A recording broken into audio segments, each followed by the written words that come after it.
स्वागत है आपका इंडिया न्यूज पर। मैं हूं आपके साथ रथ राकेश टंडन और बुलेटिन की शुरुआत करेंगे आज की सबसे बड़ी खबर से। जी हां, खबर है लालू के बड़े बेटे तेज प्रताप यादव से जुड़ी हुई। आज नामांकन करेंगे लालू के बड़े बेटे तेज प्रताप। हसनपुर विधानसभा सीट से पर्चा भरेंगे तेज प्रताप यादव। नामांकन में शामिल होने हेलीकॉप्टर से पहुंचेंगे तेजस्वी।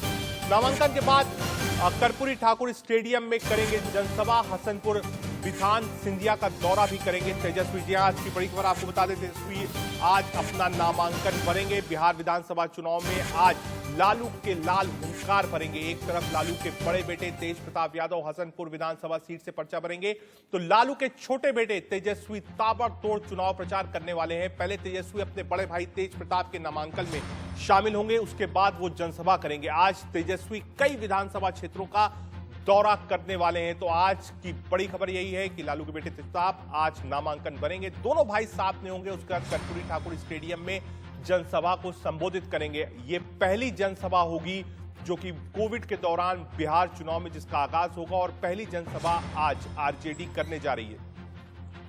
तेज प्रताप के नामांकन और चुनाव प्रचार की शुरुआत से पहले आज तेजस्वी यादव ने कहा, क्या कहा सुनिए।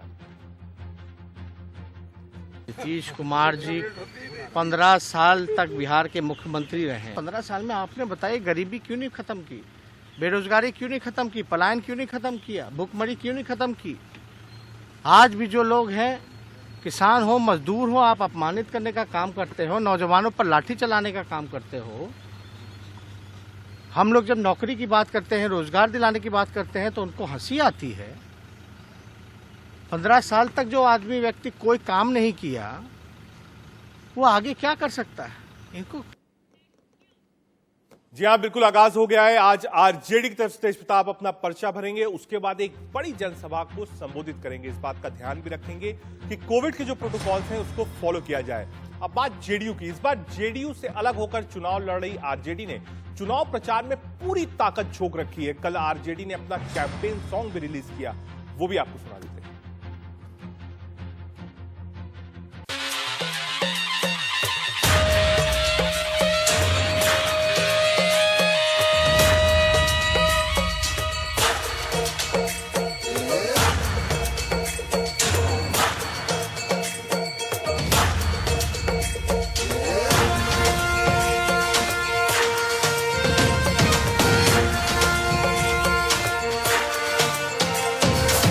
युग में नव क्रांति की जलती मशाल है ये, दिल का है दिल वाला और हिम्मत विशाल है ये।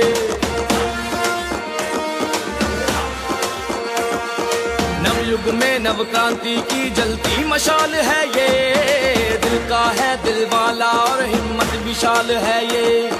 है गरीब का संबल मजबूरों की ढाल है ये, भाई सखा बेटा सबका रखता ख्याल है ये। विजयी होगा बिहार और जन जन की होगी विजय, एक स्वर में हर घर घर से ललकार उठी है ये। इस बार तेजस्वी तय है, इस बार तेजस्वी तय, इस बार तेजस्वी तय है, इस बार तेजस्वी तय, इस बार तेजस्वी तय है, इस बार तेजस्वी तय, इस बार तेजस्वी तय है, इस बार तेजस्वी तय।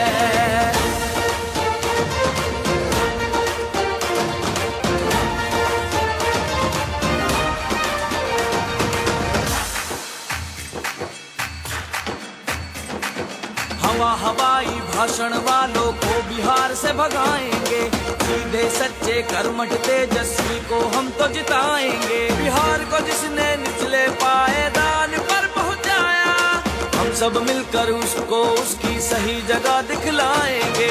विजयी होगा बिहार और जन जन की होगी विजय। जी हां, बात बिहार की चल रही है और चुनाव अपने बिल्कुल पीक पर पहुंचेगा। 3 चरणों में चुनाव होगा। इस वक्त 2 सहयोगी हमसे जुड़ रहे हैं, राकेश कुमार सिंह और ब्रिजेश पांडे। सीधे चलते हैं राकेश कुमार सिंह के पास। राकेश, आज तेज प्रताप नामांकन करने जा रहे हैं, दोनों भाई साथ में होंगे। उसके बाद एक रैली को भी संबोधित करने जा रहे हैं। प्लान क्या रहेगा? आखिर नामांकन के बाद जो शो ऑफ स्ट्रेंथ हम देखते थे, पहले दिखाई जाती थी, ज्यादा गाड़ियां होती थी, ज्यादा भीड़ होती थी, उसके बाद एक बड़ी रैली होती थी, लेकिन क्या कोविड दौर में ये सब पॉसिबल है?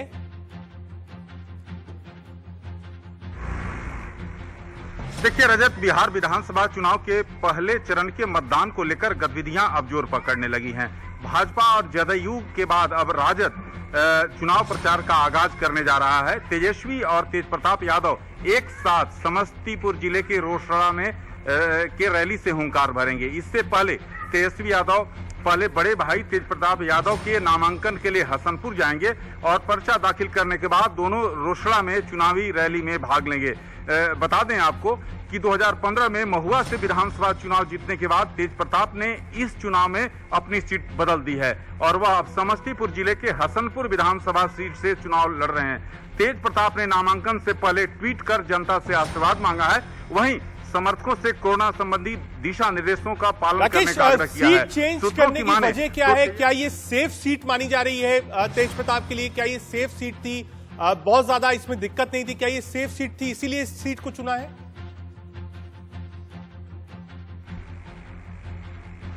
देखिए रजत, ये यादव बहुल क्षेत्र है हसनपुर विधानसभा सीट और ये माना जाता है कि ये लालू के बड़े पुत्र तेज प्रताप यादव के लिए सेफ सीट है और इसी के तहत क्योंकि जाति गणित जो है काफी ध्यान रखा जाता है बिहार विधानसभा चुनाव में और इसीलिए इस बार उन्होंने अपना सीट महुआ से बदलकर हसनपुर आए हैं। और चुनाव प्रचार के आगाज से पहले आपने देखा कि कल राजद ने चुनावी कैंपेन सॉन्ग को भी लॉन्च किया है और पार्टी ने चुनाव के लिए बिहार तेजस्वी भव का नारा दिया है। बिल्कुल नारा दिया है, सॉन्ग भी लॉन्च किया है। राकेश आप भी जुड़े रहिए, ब्रिजेश आप भी जुड़े रहिए। एक बड़ी खबर आ रही है, जी हाँ, बिहार चुनाव से जुड़ी एक और बड़ी खबर आपको बता दें। आज नीतीश कुमार करेंगे ताबड़तोड़ प्रचार। 24 विधानसभा क्षेत्रों में करेंगे वर्चुअल रैली। कल से जनता के बीच जाकर वोट मांगेंगे नीतीश कुमार। नीतीश कुमार हेलीकॉप्टर से करेंगे चुनाव प्रचार। इस वक्त की बड़ी खबर आपको बता दें, बिहार में जो कैंपेन है वो शुरू हो गया है। आज जहां एक तरफ आरजेडी की तरफ से तेजप्रताप अपना पर्चा भरेंगे, तेजस्वी उनके साथ होंगे, रैली करेंगे, वहीं दूसरी तरफ 24 रैलीज करेंगे नीतीश कुमार। ताबड़तोड़ रैलीज करेंगे।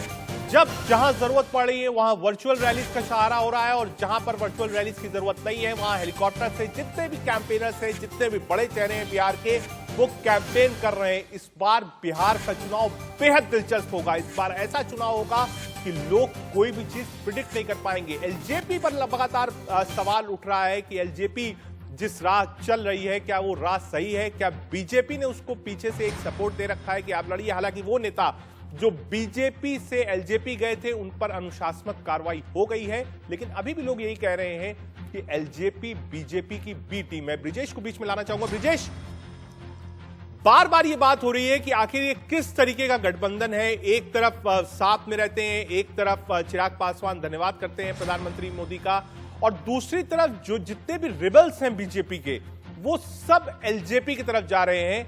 क्या कुछ खिचड़ी पक रही है बिहार के अंदर?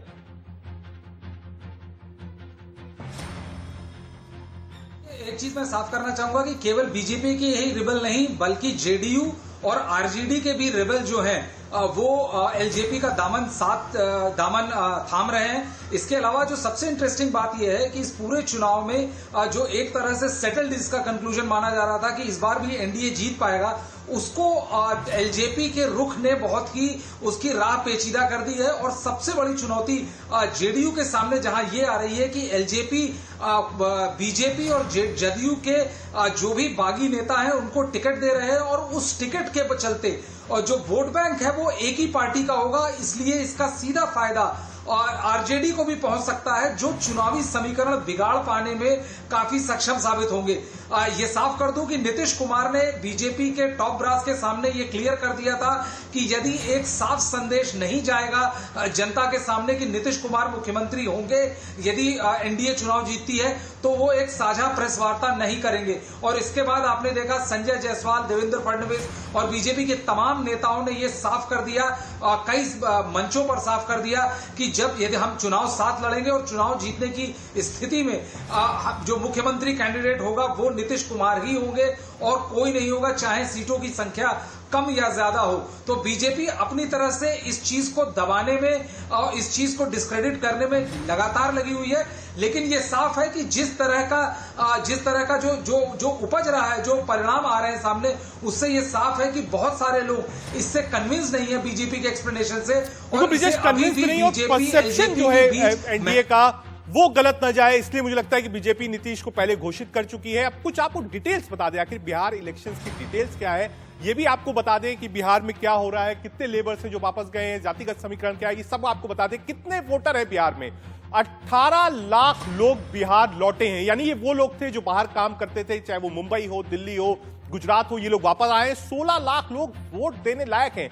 सिर्फ 2 लाख वोट ऐसे हैं जो नहीं होगा, बाकी 16 लाख वोट ऐसे हैं जो लोग वोट दे सकते हैं, यानी 16 लाख माइग्रेंट्स जो वापस आए हैं वो वोट देंगे। जी हां, लॉकडाउन के दौरान देश के अलग अलग शहरों में ये लोग रह रहे थे, वापस गए क्योंकि यहां पर काम नहीं था। हमने देखा कैसे माइग्रेंट्स चलते हुए गए, रोड्स पर चलते हुए गए, कई कैजुअलिटीज भी हुई, कई बस पर सवार होकर गए, और अब उन 18 लाख में से 16 लाख लोग ऐसे हैं जो कि वोट देंगे। जी हां, और आपको बताने की इस ग्रामीण में क्या क्या समझौता है, कुल कितने लोग हैं? 6.8% लोग जो हैं वो कुल ग्रामीण में है। पुरुष की संख्या 7% है, महिला 2.3% है।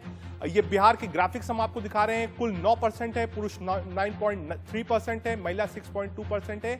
ये बिहार का बेरोजगारी दर है, इतने लोग बिहार में बेरोजगार हैं। आप देखेंगे तो शहरी जो आप कह सकते हैं मतदाता है वो ज्यादा होंगे। किस गठबंधन में कितने करोड़पति हैं? जी हाँ, पैसे वाले नेता कौन कौन है ये अब आपको दिखा दें। महागठबंधन 55 ऐसे उम्मीदवार हैं जो कि करोड़पति हैं। एनडीए में 48 हैं। सरकार एनडीए की है केंद्र में और राज्य में, लेकिन करोड़पति महागठबंधन में आपको ज्यादा दिख रहे हैं। एनडीए में 48 हैं, यानी टोटल 7 कम।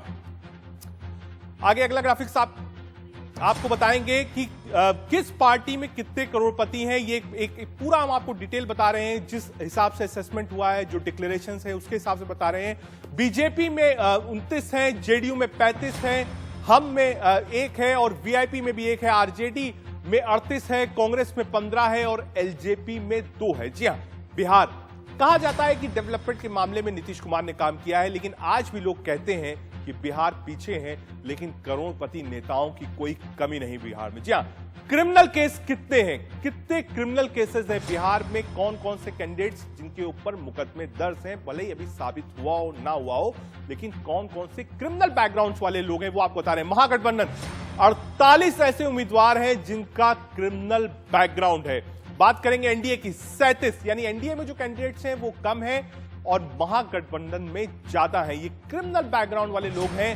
हर पॉलिटिकल पार्टी और हर पॉलिटिकल पार्टी के लीडर्स बार बार ये बात कहते हैं कि क्रिमिनल बैकग्राउंड वाले नेताओं को सक्रिय राजनीति में नहीं होना चाहिए, लेकिन आज ये नजारा जो आप देख रहे हैं, एनडीए 37 और महागठबंधन 48, ये दिखाता है कि क्या है। डेली एक नया समीकरण आपको दिखाई पड़ता है। कैसे समीकरण बिहार के चेंज हो रहे हैं। हमने पिछली बार देखा था चुनाव में जो सरकार बनी थी उसमें कांग्रेस, नीतीश और तेजस्वी साथ में थे, उसके बाद सरकार ज्यादा दिन नहीं चली, नीतीश अलग हुए, वापस एनडीए में चले गए, तेजस्वी बाहर हुए, लेकिन नीतीश जब साथ में आए तो उपेंद्र कुशवाहा एनडीए से अलग होकर कांग्रेस के साथ आ गए, लेकिन इस बार उपेंद्र कुशवाहा कांग्रेस के साथ नहीं चुनाव लड़ रहे हैं।